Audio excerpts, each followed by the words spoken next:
معلش يا بابا، بس مش عايزه حد البيت يسمع. قلقتيني يا بنتي. هو ماله عريس اختك ده؟ صراحه يا بابا انا خايفه على شيماء من الواد اللي اسمه حسن ده. ليه؟ انت عرفت عنه حاجه؟ ايوه يا بابا، ده واد بيمشي مشي بطال وعمل حاجات وحشه قوي مع بنات كتير، انا اتكسف اقولها. حاجات وحشه؟ وانت عرفت ازاي؟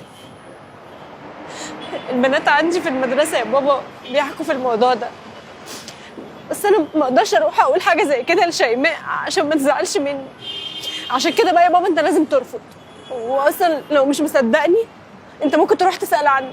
سمعته زي الزفت يا بابا، زي الزفت. ده غير بقى التحرش. تحرش؟ والله يا بابا التحرش. وكمان يا بابا بيصاحب البنات ويصورهم ويركب صورهم على حاجات قلة أدب يا بابا، استغفر الله العظيم. أنا كل ما أتخيل إن شيماء أختي اللي من لحمي ودمي مكان البنات دي قلبي بيتقطع 100 حتة.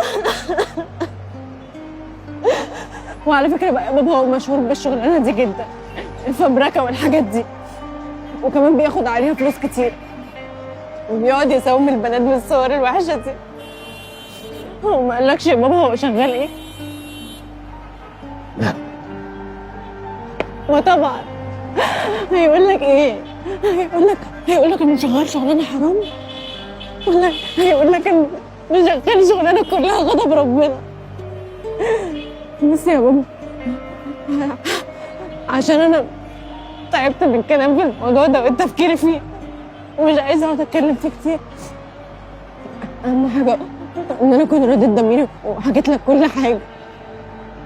ولو انت مش مصدقني يا بابا انا ممكن والله العظيم اجيب لك كل البنات اللي عمل فيهم كده يحكوا لك كل حاجه بنفسهم.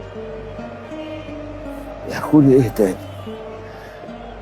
كفايه اللي انا عرفته ده. بابا انا بحب شيماء قوي قوي يا بابا والله العظيم، ما اقدرش اشوفها بتقع في حفره قدام عيني كده واسكت واسيبها. ما تقوليش لاختك الكلام اللي انت قلته لي ده عشان ما تتضايقش مني.